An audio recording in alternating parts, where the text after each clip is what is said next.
Hello everybody, this is Stephen Howson. This is the warm down. This is part 2, so if you've not seen part 1 where me and Dave just have a bit of a waffle about how the season's gone so far and all this weekend's football, then go and check this one out, go and check that one out. This one is all about the questions that you guys have asked us over on the Reddit group, so if you're not a part of the Reddit group, go and check it out over there. The link is in the description below. Delighted to be joined by my mate Statman Dave today, and we've got some questions from the people that we're going to be asking you, so I'm just going to get straight into that shit and throw it right at you. So, the first question of the day is, what time is this on? What time? It's not live. So that was from Jack. Anyway, the next one up we've got is JNay56. He's got a few questions, greedy. Assuming we get there, how do you reckon we'll fare in the Champions League next year? I can see us getting no further than the quarters. Yeah, I think there's the interesting thing is watching United on Thursday after watching the Champions League games and realising that there is a bit of a golf quality. You look at the way that these teams like Barcelona, Real, Atletico, Monaco, Dortmund move the ball so well in the final third. The first touches are always down. They've always got control of themselves, and then you watch United on against whoever on a Thursday night. There is a bit of a gulf, but there is a summer to address that. There's another summer to both coach all the players, to work harder with them, but there's also signings that come in there, and there is also a number of these players having another year, maturity is coming through there. So I think the quarters would be fantastic. The quarters would be a good achievement for Manchester United back in the Champions League. But you never know with Mourinho. The thing with Mourinho is he's so good at that level. He's so good at, we saw the Chelsea game. Conte's been has been the best manager in the Premier League this season. Mourinho has just completely teared apart his whole system, doing a single thing of, moving Herrera to man-mark their key playmaker. I think you've got to remember as well, the best team doesn't always, or very rarely, wins the Champions League every season. Well, that's the Mourinho sides on the teams that aren't the best teams that win the Champions League. True, yeah, very true. That's kind of fucking hell, yeah. Third time lucky for the man. Category, right? It could happen. It could definitely happen. Yeah, I would agree. I don't know if I would be judging United on how we fare in the Champions League. I saw something today which said United have got a 73% chance of featuring in next year's Champions League. We're now 35% chance for finishing inside the top 4 in the league. That's up from being less than 3% chance like 2 weeks ago. And we're 58% chance likely to win the Europa League, which is massive actually, because I was chatting to Chris from Full Time Devils this afternoon, and he was like, isn't it a 25% chance? I was like, I don't think you understand how probabilities work, but yeah, a 58% chance, right? That means that we're massive favourites for the Celta Vigo game, and then whoever we end up getting in the final, I think that we're favourites to go through. But this is a final, this is knockout football, nothing's that easy. We was 1 goal away from Anderlecht putting us out on Thursday night, so who knows? Do you see us winning? Do you see us getting to Stockholm first of all, and do you see us winning? Doesn't look like there's going to be that fairy tale ending for Zlatan there nowadays. No, I think we've got a massive good opportunity here. Celta Vigo are a very decent side. Players like Sistu, who played for Midtjylland, was very good. I thought he was a decent player. I thought it was a good signing from Celta Vigo to pick him up and bring him to Spain. You've got players like Gudetti that used to play for Manchester City, who has been pretty decent in his career for the under-21s for Sweden. Had a really good tournament there, carried them to the title. And ex-Manchester City, did well in Holland. He's not a bad player. So I think they've got some good players in there. Obviously, Aspas, ex-Liverpool, who's having the season of his life there. So they're not. We can't underestimate them, but I think we're good enough to beat them. Moving on to the final, again, it's going to be an interesting one. It's Ajax and Lyon, correct, in the other semi. Did Lyon end up getting through? They won on penalties, I do believe. They beat Besiktas on penalties. The key thing to that is Lacazette has picked up a hamstring injury. Lacazette is their guy this season. It is Lyon. Without Lacazette, they are like a 10. It's more impact than Ibrahimovic being injured for United. Lacazette being injured with a hamstring, with a player that's quite quick. Hopefully, that's going to be a problem for the rest of the season, because you can see Lacazette causing someone like Blind, someone like Bailly a lot of problem. But without him in the side, that's a massive bonus. I watched him this weekend against Monaco. Monaco won 2-1. Kylian Mbappe scored the winner again because he's absolutely so good at football. But without Lacazette through the middle, they lacked a lot. They played a young lad, an 18-year-old, who didn't do very well. Memphis Depay, again, had a very poor game. He got an assist from a corner, but the rest of his game, he was absolutely atrocious. So whether he plays through the middle... Oh, no, he can't, is he? He's banned, isn't he? Not banned, he's cup-tied. I think once he was registered for us, I don't think he played for us in Europa, but I think once you've been registered for one team, that's you. Correct. Yeah, sorry, that was a mistake. But yeah, 100%. United should win this now. It's capable, and with Leon not having Lacazette, Ajax, a very youthful side, very promising side. But again, Mourinho's pragmatism should beat Ajax in the final if it comes to that. Pac Mouse, this is a City fan that we have. That's not a complete. I like Pac Mouse. Good lad. In what positions do you think each top 6 side needs to improve to compete in the league in Europe next year? That's quite a long question. So I wouldn't go crazy in depth on that. For me, I think Chelsea needs someone else apart from Costa up front, and I think if they get that in Lukaku, that's a bit of a frightening prospect. What about you? Hazard replacement as well if he goes to Madrid. That's kind of looks like it's happening. Yeah, that does look like it's happening. That's not Madrid do that thing, and Barca do that thing where the players start giving interviews and like, yeah, that Eden Hazard's pretty decent, isn't it? It was Benzema last week. I reckon we'll see like Ramos this week being like, yeah, Belgium lad, let's. But anyway, yeah. So they need a replacement of Hazard, or they need to get someone to support Hazard, carrying them in a creative sense, or like you're saying, if Costa goes, they need to get Lukaku or get someone like Belotti. Next down, Spurs. What do you think Spurs need? I think they probably need someone with a bit more experience. Do you know who I think would be amazing for them? Someone like a Bonucci in defence or something like that. But completely fucking bananas idea that they'd get him. But I don't know. Who do you reckon Spurs need? Or maybe someone more, more of a goal scoring midfielder or some sort. I don't know what Spurs need. Spurs are a really weird one where they've done so well with their first 11 getting minutes that are young players, the likes of Ali, Kane, Christian Eriksen, who are their 3 best players. You could argue in an attacking sense massively. It's a weird one where the reason why those players are so Hurricane maybe. Again, they've kind of. I think Spurs may be at the peak of what they can do. I honestly think that this is without like a massive overhaul of the team. You mean? I can't see without bringing somebody, like without losing another player and replacing him directly in I think their first 11 is absolutely brilliant. The first 11 is arguably one of the best in the Premier League, but it is that quality from the bench, and the transfer policy's just been atrocious. They need quality off the bench, but again, bringing quality off the bench, that player needs to play more than once every 3, 4, 5 weeks. It's like this problem with Spurs where the first team's so good, but then are these players happy to sit on the bench? They need a Lacazette would be perfect, but is Lacazette going to sit on the bench? Absolutely not. At Spurs. Do you think they're going to be hindered by the cost to build their new stadium at all? I think so. I think they'll go through an Arsenal-type transition where they'll probably have to look at selling some players. 13 years, actually, mate. 2004 when they won the title. Yeah, we'll see. It'll get there. Next, Liverpool. A fucking defence. 2 centre-backs. A good striker as well, actually. I think when they lost Suarez, obviously they've suffered and they've not replaced that in the slightest.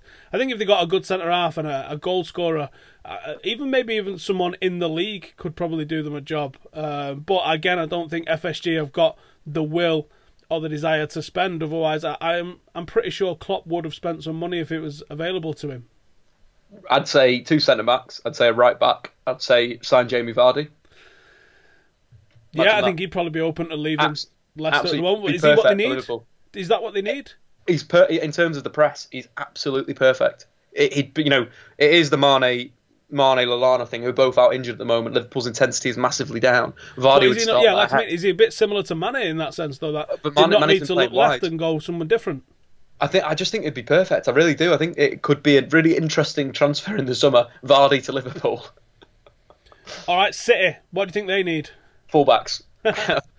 They need. If I was City, I'd get Wan Bernat from Bayern and probably get Fabinho and move him back to right back. Even though he's been fantastic at centre midfield, obviously been playing there last 2 years. I'd potentially convert him back into a right back. But then that's me. Arsenal. New manager. How fucking great is it going to be that if they win the FA Cup though, and they're all going to be standing there with the Wenger out banners at the parade for it? Yeah, it'd be great. It'd be fantastic. It is a bit. It's very disrespectful for Arsene Wenger. It's done so much for their club, but it's time for Wenger to move on. I actually expected they would announce his extension today. I think that they've not. I think he's signed, and I think they've been holding off announcing it for like a good news day.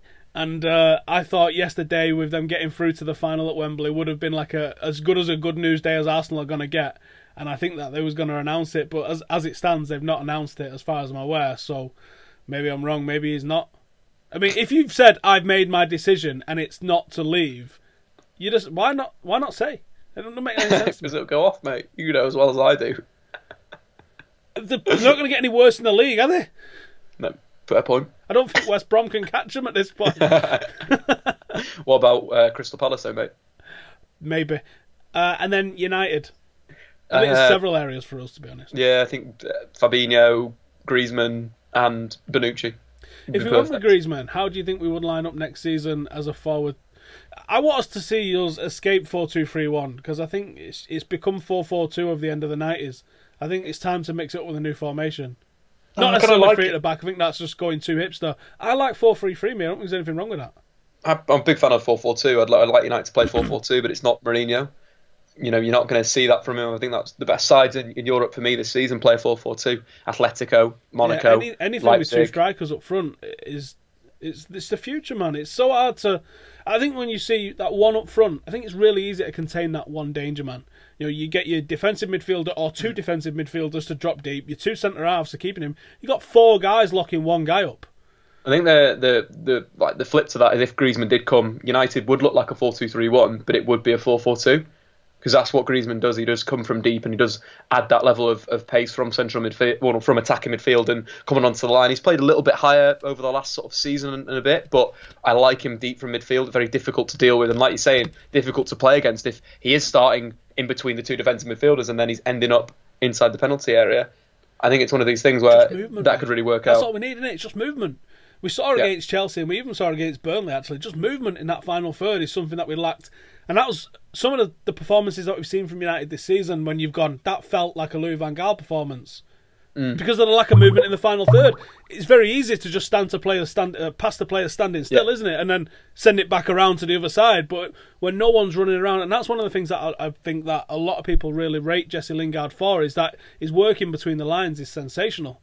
I love how I think it's just his end product's not quite at the level of, maybe Manchester United. But I think there's a lot of stuff he does off the ball. He's brilliant. I think it will be. I think he'll get to a level in his career where he starts just hitting. Again, we go back to this whole problem that everyone's compared with Messi and Ronaldo. Jesse Lingard isn't Messi or Ronaldo. It's a player that works hard, that drifts very, very well from whichever position. He runs in behind well. He defensively is very, very good. He's basically Man United's Park Ji-sung.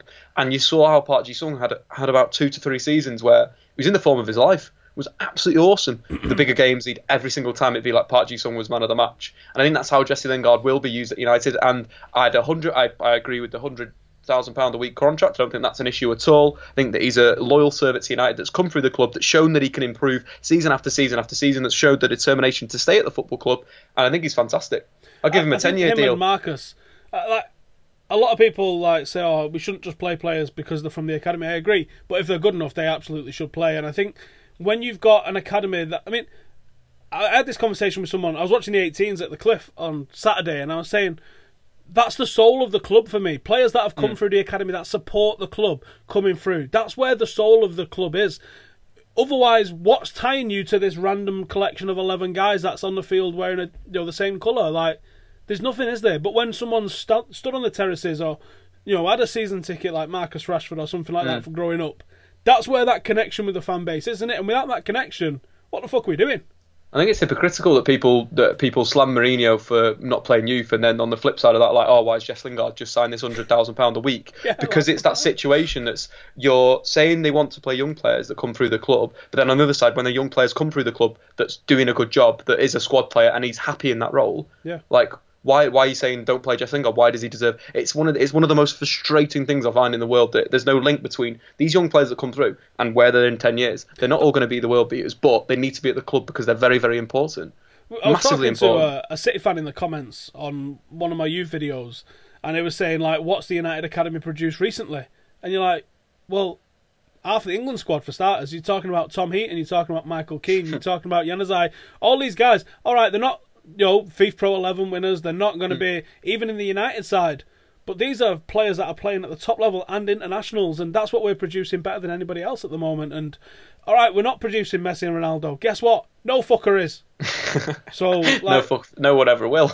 Someone sent me a link on Twitter the other day actually that might make a really good video, and it was how Belgium, for such a small country, changed their philosophy in terms of coaching and some of the rules actually for academy football, where they took out a lot of the competitive nature of it and various different things. But it's worth reading up on what Belgium They also pay bonuses to clubs that play that.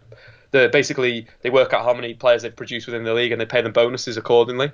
That's an excellent idea. So maybe instead of getting like 80 million a season from TV money, they work out who had the most minutes from homegrown youth, and then you distribute it that way. Maybe we've got a problem though. There's a problem that we both know what the problem is, but unfortunately we're sucked into this now, and that's kind of the game we're in. It is, but it's an interesting conversation at least. Anyway, let's get on to the questions. So this one I don't think you're going to be able to answer off the top of your head, but it's an interesting point and maybe something for you to go away and work on. As the number of late important goals, either to equalise or win, say in the last 10 minutes of a game, decreased in the years since Fergie left, and if so, what do you attribute that to? I think it'd be skewed because the 2013 season we came from behind like a dozen times, I think, in that season, because we were shit in the first 20 minutes of every game. And Fergie didn't care. He knew he was going, and he was just like, just bomb forward, you dickheads. I didn't think you'd be able to answer that one straight away. No. Again, you got to do research on that. I don't think it would have changed. I think it'll be that. Football's a really weird one where there's trends in the data that just don't really change. My gut feeling is that 2013 season there was a lot of it, and we've not had much of that since because we've not been really getting the major results, have we? So yeah, I think with United, that's definitely it's changed, but that was because of the style of football and the patience that Ferguson had. I think if you looked at a global Premier League as together, there'd be other teams. Tottenham, for example, they've scored loads of goals from losing positions, and they've scored loads of goals late.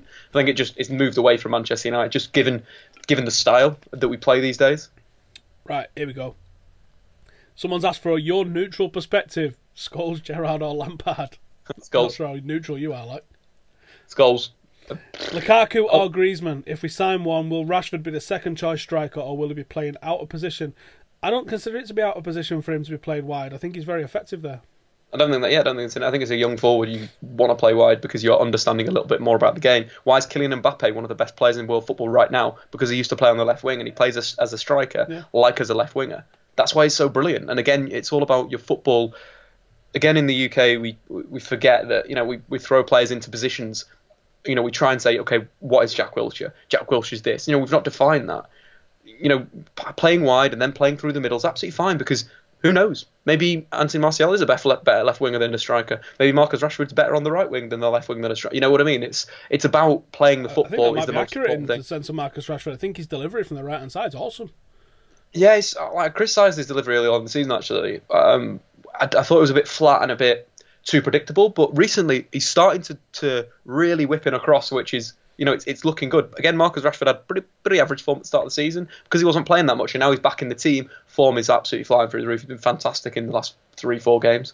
If you look at just pinpoint a couple of points in his career and just say the trajectory that Marcus Rashford has had from not just this last 12 months, but the preceding 12 months prior to that as well, there's a phenomenal rise in his ability and everything, the quality around him. And people are expecting him to, again, be on the level of Bale and Messi and Ronaldo and Griezmann and stuff like that. Where he is in his career at the moment, he's absolutely fine. And I'm really impressed with him. And his contribution to the squad is fine. And the bigger the game, the better the opportunity to play Rashford. Like, City are going to have so much space behind their defence. Marcus Rashford is a perfect guy to be on the pitch. His acceleration almost feels like you're cheating, doesn't it? The way he gets in behind. It's ridiculous. Well, right, next question. This is a good one, actually. Legendary 628. I see that guy in the comments all the time. It's Derby week. I really want to know where you were on the final day of the 2012 season. Do you know when we drew the league but let them keep the cup because they'd never had one?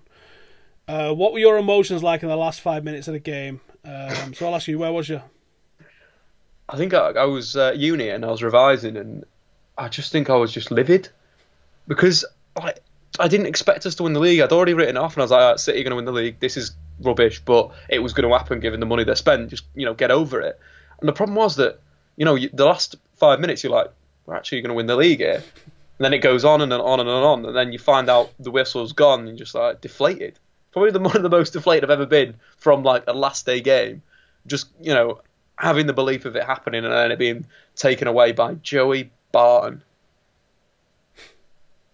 I was in the March Air in Ashton, which is a block of houses now, I think. Amazingly, in such a short space of time. I was with Ben that I usually do the Thursday night podcast with, and I was with Jaden and a load of my mates because it was at Sunderland away, wasn't it? And we was watching it on a big screen, and it's actually sort of a City supporters club, but one room is just covered in United stuff. And we would watch like a lot of the games in there. And it was on the big screen, and obviously the game's ended, and they're drawing or losing or some shit in there. And we're champions as our game's ended, if everything stays the same. And I remember going like that to Jaden, like, fucking yes. Our screen's gone off, and you're like, there can't be fucking anything left in that game at all. And we're just looking at a blank screen. There's a fucking pool table in the middle, and then there's a cheer next door, which I think might have been the equaliser. Did they equalise and score again in injury time? Yeah. So there was a cheer, and we was like, well, it's got to be over now then. It's got to be, there can't be anything left. And then obviously there was a louder fucking cheer, and then all the City fans started coming into our part of the pub, and I just went, I'm going. I am going, because this is not going to fucking end well. I'm not here to get it rubbed in my fucking face, or just fucking... I mean, what would Jay have been? Jaden would have been 5, 6. So I was like, let's fucking go. Yeah, he'd have been 5. So I was like, right, go in, laters, lads. And I got in the car and I drove home, and obviously you can see all the fucking divs out already, can't you, on that way home, that 15-minute drive home. At the time I was living not far from the City in Stadium. Stockport, right? So You're a City fan. there was people about everywhere, and it was hanging. And I think I just went in, I just turned the telly off, and I just fucking probably just watched nonsense, Netflix or something, and just fucking zoned out and just ignored it. Oh, it was a gut-wrencher. It was a killer. The atmosphere around Manchester, don't know, didn't go out. Wasn't fucking going out, no way. MXVZJX. Who should we bring in as a left centre back and a defensive midfielder? Again, I think it's whether you want to go with quality and whether you want to spend big on Bonucci. It's simple as that. Mourinho, innit? Get Bonucci, get a quality centre back, someone like Diego Godin as well would solve a similar thing. Jose Jimenez as well, Atletico, quite like Laporte at Bilbao, but again injuries have been a bad thing for him recently, but has come back to playing really well. So again, it's just getting a target, getting one of the big guys. They need calmness. I think it's someone that's calm, that can play the ball out, that is left-footed. If they're right-footed, it doesn't matter too much, but it would be quite nice to have a left-footed, left-sided centre back. Do you think it's the right time to take Pogba out in time for the next game? As in the first derby in September, his lack of discipline in midfield meant we got overrun. I would actually disagree that his lack of discipline in midfield meant we got overrun. I think it was possibly incorrect tactics from the off. From United. I think it was wrong, completely wrong from Mourinho. Leveling up what they did, they went to... Basically, it was a 2v3 midfield, and that just didn't work, full stop. It was very, very stupid for Mourinho not to deal with, City's three-man midfield. And again, he corrected that half-time, and he did make a right decision bringing Herrera on. But again, it was Mourinho over Pogba. But again, Pogba has massively improved since that day. Fantastic against Burnley at the weekend. I thought it was one of his best performances. Unlucky not to get on the score sheet as well. Yeah, and massively involved in the second goal. Yeah. Second goal where he intercepted the ball, did that little spin, play. No one talks about that. That's an awesome bit of individual play. He's recovered the ball. He's just turned 2 players. That's why in the States they have that pre-assist stat alongside the second assist stat. The guy that passed the ball before the guy that passed the ball. But sometimes that's the guy who creates the chance. There's not a chance necessarily. Exactly. There's a lot of emphasis placed on assists, but sometimes if you're just making a pass, or you pass it and then the guy goes on a fucking 50-yard dribble, do you really get an assist for that? Well, there's some goals that I'm trying to think of one of the goals recently that was like, the Hazard one at the weekend where he laid it back to Matic and he pings it in from like 40 yards, like assist. Yeah. And I'd say the Martial one as well. I don't think that's an assist because it's not an intentional play from Martial to pass it to Wayne Rooney. It just comes off him. You know what I mean? It just hits him. Could this happen? De Gea to Madrid for Rodriguez and Morata. Would Madrid do it, in my opinion? Swaps don't usually happen, but I think there's, as I mentioned on last week's podcast, there's a lot of word about that. United are in for James Rodriguez, which makes no sense to me in the slightest. You know my feelings on this. I think everyone here knows my feelings on this, so we don't need to get into it. But do you think that there's a chance? I personally think there's a massive chance of both of these. De Gea to Madrid this summer? I think that's going to happen. Inevitable? I think that's, I think speaking as a pure fan, not as a analyst, I don't really care. I think that David De Gea If he showed wants his to intent. go, he's got to go. It's as simple as that. We want people that are pulling in the same direction here. But I think he's already showed his intent to do that. He's already, he was about to go to Real Madrid, bar a fax machine. Unfortunately, that's it. Not a fax machine. It was a fucking password protected file. I think people just like to say fax machine because it feels better, doesn't it? But it was a password protected file, and then it was like, "What's the password? I don't know. Is it maybe it's morbid?" Ed Woodward played a fucking blinder that night. Don't get enough plaudits, maybe we let him go at the right time for us. But it's inevitable. He's going. He wants to go, so let him go. But then again, like, why? I don't know. It's just that any player that wants to leave Manchester United, I don't have in my plans for future United. As a football analyst, he's a fantastic keeper and will be a loss to Manchester United. On the flip side of that, getting a centre back's more important than David De Gea. So you sell David De Gea, whether we get money or we do get James Rodriguez or we get Morata or we get Isco or we get whoever, just get another keeper. We've got an American here who asks a valid point that a lot of people, because we're not American, don't ask because we sort of supposed to already know. But how's injury time calculated? Because it's fucked, isn't it? It's based on the stoppage of playing it. Every time the ball goes out of play and it's supposed to stop. As well, there's weird rules where you'd make a substitution, you get 30 seconds, where it could take longer than 30 seconds to go off the pitch or shorter than 30 seconds. So, again, it's like the offside rule. It needs to be sorted out. The offside rule is a joke at the moment. It's such a joke. It's causing problems. It really is. The Ronaldo goal that was scored against Bayern that was massively offside. The problem with that is that Carvajal is running in an offside position and would completely take the attention away by the linesman from Cristiano Ronaldo, who was then in an offside position. And it's one of these things where it's got to be chalk and cheese again for me. It's either in or out. I would change as well for the offside rule because it does my fucking head in. Because there's no advantage to be gained from it. But if you start from an offside position, but you receive the ball in an onside position, so say you run back behind the line as it's crossed. Yeah, it should be offside. What? It should be offside, full stop. No, I don't think it should. I think you've gained no advantage, and I think it allows a back line to be more fluid. Because you've either blindsided one of the players that's supposed to be picking up. You're standing in a position that is advantageous. It is advantageous for you to go offside and go onside. The things that it is, but now you're behind. You've got the defence back in front of you when you've got the ball. So I think the idea is to not have the ball behind the defence unfairly. I think if you get the ball in front of the defence, possibly unfairly, I don't think that should be an offside. The problem with that is, like, on the flip side of that, you have players that, like Ruud van Nistelrooy, that used to go off, then basically the player would catch up with him and then he'd be in again. Because you can play a horizontal pass, right? You can play a square pass. Yep. That's not offside. And I think that's kind of where the rule. I understand what you're saying. That makes sense if they are offside and then they come back onside, which would be okay. But on the flip side of that, there's other motions of play where players are doing that same thing, where they're standing offside and they're waiting. But I think that gives us a more exciting game. I think that gives you a more open game in the final third, which is all everyone wants. I just think that linesmen and referees are taking an absolute beating of late, and I think they need a little bit more help from the rules and whether. Like, for example, you could put chips in someone's boots and then you decide that's offside. You change the rule, you say, if your boot's offside, you're offside. Don't matter about your head. Stick your head wherever you want. It's one of these things where we've not moved the game on to catch up with the required quality of refereeing, and I feel it's a bit unfair.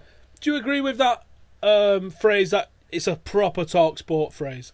If they can't implement it on Hackney Marshes, they shouldn't implement it in the Premier League. That's bollocks. Because there's never six fucking referees at Hackney Marshes, is there? Yeah, no, it's your mate Steve who's got the flag, and it's different, isn't it? It's not professional. You're not getting paid money for it. Yeah. You're not winning championships. You're not getting sponsorship deals. It's a professional game, so it should be at a better level than the non-professional game. Full stop. Yeah, I agree on that. I think there's a time and a place for technology in rugby league, which I'm a fan of. The use of the video ref was great at first.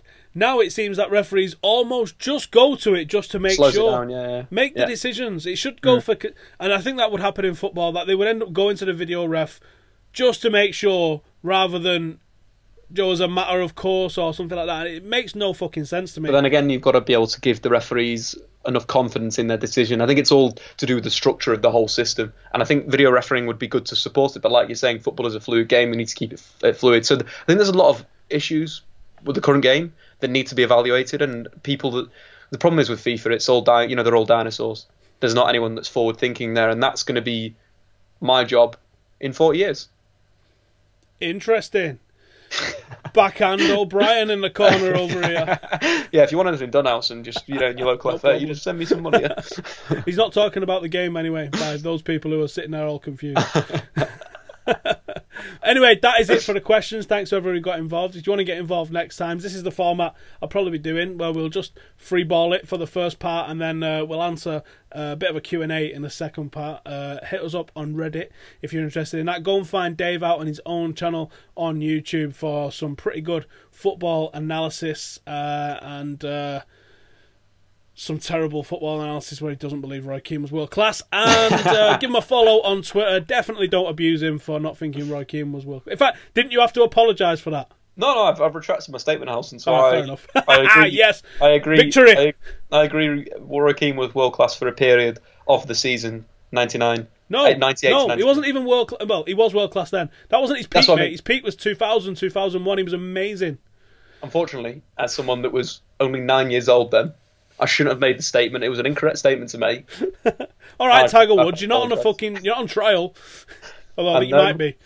Anyway, thank you for you guys for joining us. Any more questions or comments like that, stick them in the comment section. Please subscribe if you haven't already. Hit that like button, and we'll see you next Monday when I can figure out who the fuck I've asked to come on, because I can't remember off the top of my head right now. But there is someone that we've asked to come on, so you'll find out then. And we are back on Wednesday this week. I've got a preview out tomorrow, and actually I wanted to talk about this Premier Punt thing, but we've run out of time, so we'll talk about that tomorrow. So there's a preview coming out tomorrow with a Premier Punt section in there, so check that out. Wednesday we've got the podcast with Ben, and Hilly's here as well to talk about the derby, and then we'll obviously be at the derby on Thursday night. Quick score prediction from you, Dave? 2-1 United. I'm feeling 2-1 United as well, but I will take any 3 points that we can get out of this game whatsoever. Thanks for watching. See you later.